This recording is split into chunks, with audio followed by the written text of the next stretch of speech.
Hello everyone. Сәлеметсіздер ме балалар? Open eyes to grade 6 page 22-23. Осы кітап бойынша 22-23 беттердің тапсырмаларын орындайтын боламыз. Discovery Education, The Chilean Mine Rescue. Чили шахтасының құтқару. Exercise 1. Look at the picture. What job do you think the men do? Can you guess why they are heroes? Бірінші тапсырмада суретке қарап, мына ер адамдар қандай жұмыс атқарады? Сен таба аласың ба, олар неліктен батырлар? Мына суретке қарап, біз олардың мұнайшы екенін анықтауға болады, иә? Неліктен олар батырлар деп атаған? Бірінші мәтінді тыңдап, бірге аударайық. Чили шахтерлерінің оқиғасы. 2010 жылы Чилиде Сан-Хосе шахтасында үлкен апат болды. Салмағы 700 000 тонна болатын алып тас құлап, шахтаның шығатын жолын жауып тастады. 33 шахтер жер астында қалып қойды. Олар 600 метр тереңдікте болды. Бақытымызға орай, жер астында азық-түлік пен су бар қауіпсіз орын баспана болды. Шахтерлер сол жерде 69 күн өткізді. Осы уақыт ішінде құтқарушылар жерді бұрғылап, адамдарды шығару жолын іздеді. Соңында құтқарушылардың қажырлы еңбегі мен әлемнің қолдауы арқасында 33 шахтердің барлығы аман-есен құтқарылды. Бұл оқиға батылдықтың, төзімділіктің және үміттің символына айналды. Менің ойымша, бұл өте батылдық іс деп ойлаймын. Өте керемет тақырып. Енді сұрақтарға жауап берейік. What job do you think the men do? I think the men are miners. Екінші сұрақ. Can you guess why they are heroes? Неліктен олар батырлар? Because they were trapped underground after a huge rock blocked the exit of the mine. They had to stay there for 69 days with little food and water until rescuers saved them. Өйткені олар жер астында 69 күн қалып қойды. Сыртқа шыға алмай үлкен тас құлап, онда кішкене ғана тағам мен су болды. Келесі тапсырма exercise 2. Watch the video and check your answers to exercise 1. Then choose the correct options in the text below.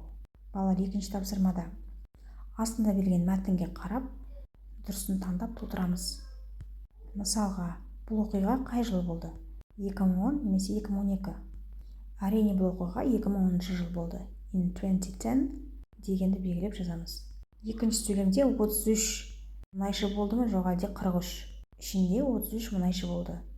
Олар жер астында 70 метр тереңдікте болды ма, жоқ әлде 700 метрлік тереңдікте болды ма? Жауабы 700 метрде. Келесі шахтерлар онда 69 күн болды ма, 79 ба? Шахтерлар онда 69 күн өткізді. Best International Heroes таңдаймыз. The next one, келесі бет. Reading a blog, exercise 1. Look at the map and the photos. Where is the Jamaica? Who are the people in the photos? Бірінші тапсырмада картаға қарап, Jamaica қайда орналасқан? Бұл суретте қандай адамдар бейнеленген? Jamaica is the Caribbean island country located in the West Indies. 2. They are sprinter Usain Bolt and musician Bob Marley. Exercise 2. Read the Daniel's blog and check your answers to exercise 1. Екінші тапсырмада Даниэлдің блогын оқып, жауап береміз бірінші аттауға қарап. Даниэл Смиттің блогы. Ямайканың барлық туралы үлкен батырларға толы кішкентай арал. Мен Кариб теңізіндегі Ямайка аралына тұрамын. Мұндағы 3 миллион адам сияқты спорт пен музыка мен үшін өте маңызды. Мүмкін сондықтан да біздің аралымыздан көптеген спорт және музыка батырлары шыққан болар. Біз спортпен өте ерте жастан шұғылдана бастаймыз. Тіпті бастауыш мектепте де біз жеңіл атлетика бағдарламасына қатысамыз. Орта мектепте Champs деп аталатын мектеп аралық жеңіл атлетика чемпионатында өтеді. Жыл сайын шамамен 25 000 адам ертеңгі күннің батырларын көру үшін жиналады. Олимпиада чемпионы Усейн Болт Ямайкадан шыққан және бұл чемпионатқа қатысқан.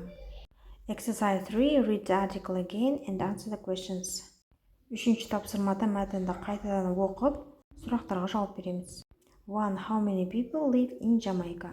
Ямайкада қанша адам тұрады? About 3 million people. What sports of heroes does Daniel write about? Мәтінде Даниэл батырлардың қандай спорт түрін айтып жатыр. She writes about sports and music heroes. Ол спорт және музыкалық батырлар жайлы айтылған. 3. When do Jamaican children start doing sport at school? Ол жақтағы балалар мектепте қашан спортпен шұғылдана бастайды? Бастауыш сыныптан бастап олар бастайды.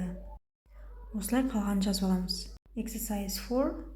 Look at the article again. Find the noun from the adjectives happy and sad that answer the questions. 4-ші тапсырмада мәтінге қарап, сын есімнен зат есімге ауысқан сөздерді табамыз. Сұрақтарға жауап береміз. Мысалға, happy – бақыт, sad – қайғылы. Бірінші сұрақ. 1. What do we add to the adjective to make the noun? Зат есім жасау үшін сын есімге не жағынады? Сын есімге біз ness жалғаймыз. Сонда happy деген сөз happiness болады.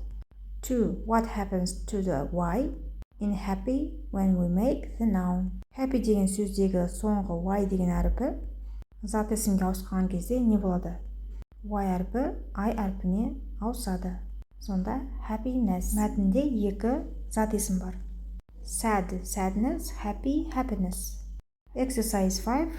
Complete the sentence with the noun of the adjective in brackets. 5-ші тапсырмада жақшаны ашып, сөйлемдерді толықтырып жазамыз. Яғни сын есімдерді зат есім етіп ауыстырып жазамыз. 1. Many musicians write songs about love and sadness. Sad сөзі sadnessке ауысты. 2. Please put your books on the shelf. Tidiness is very important. Өтініш, кітаптарыңды сөреге қой. Тазалық ең маңызды.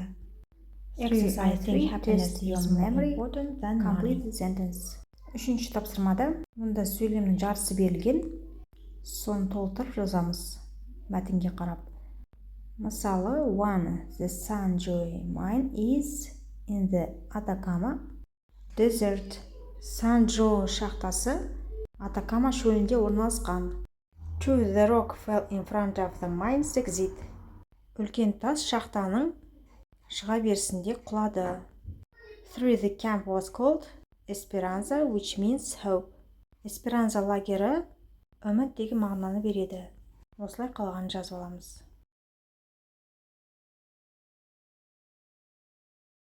Бақыт менің ойымша маңыздырақ ақшаға қарағанда. Осылай қалған жазып аламыз. Exercise 6. Write to answer to the questions. Then ask and answer them with a partner. 6-ші тапсырмада берілген сұрақтарға досыңа қойып, жауап бер. What is your favorite sports person? Where is he from? What sport does he do? Сен жақсы көретін спортшың кім? Ол қайдан? Спорттың қай түріне қатысады? My favorite sport person is Usain Bolt. He is from Jamaica. He is a sprinter. 2. Who is your favorite musician? Where is he from? What kind of music does he play? Сен жақсы көретін музыкантың кім? Ол қайдан? Қандай әндерді айтады? My favorite musician is Bob Marley. He is from Jamaica. He played reggae music. Әрине бұл мысал. Сіз өздерің жақсы көретін спортшы аттарын жазып ауыстыруыңызға болады. Және де қандай музыканттарды жақсы көресіз. Соны жазып қойыңыздар. Ямайкалық бобслей командасы 1988 жылы қысқы олимпиадаға қатысқанда батырға айналды. Қызығы сол, Ямайка күн сәулесімен танымал, бірақ қармен емес. Балалар, осымен сабағымыз аяқталды.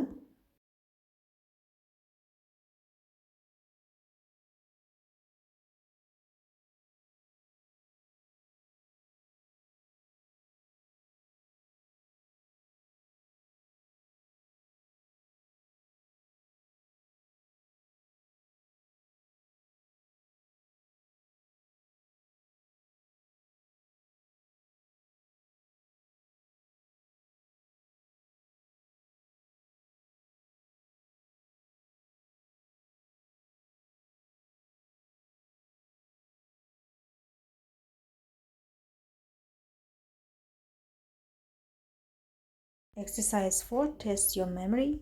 Put the images in the order you see them in the video.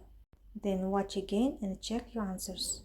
Балалар 4-ші тапсырмада видеоны қарап, сөйлемдер шатастырып берілген, соларды рет-ретімен қоятын боламыз. 1. The desert from the sky. 2. The family's camp with posters and flags. 3. Rescue workers talk to the miners on the phone.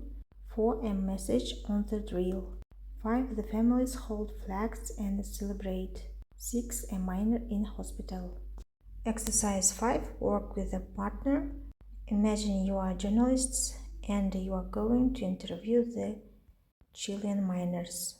Write questions in the past with the question words and verbs below or your own ideas. 5-ші тапсырмада өзіңді журналист ретінде елестетіп, Чили шахтерынан интервью ал. Астында берілген сөздерді қолданып, сұрақтар қой. Сұрақтар өткен шақта болу керек. Мысалы, what did you eat? Did you play games? Қандай тамақтар іштіңіздер? Қандай ойындар ойнадыңыздар? Әрине, бұл жерде ойын ойнаған жоқ. Берілген сіздерге қарап, сұрақтар құрастырамыз. Мысалға, 1. What did you eat while you were underground? Жер астында болған кезде қандай тағамдар жедіңіздер? 2. Who helped you during the rescue? Құтқару кезінде сіздерге кім көмектесті? 3. When did the accident happen? Бұл апат қашан болды? Осылай қалған сұрақтарды жазып аламыз. Келесі тапсырма exercise 6. Work in small groups.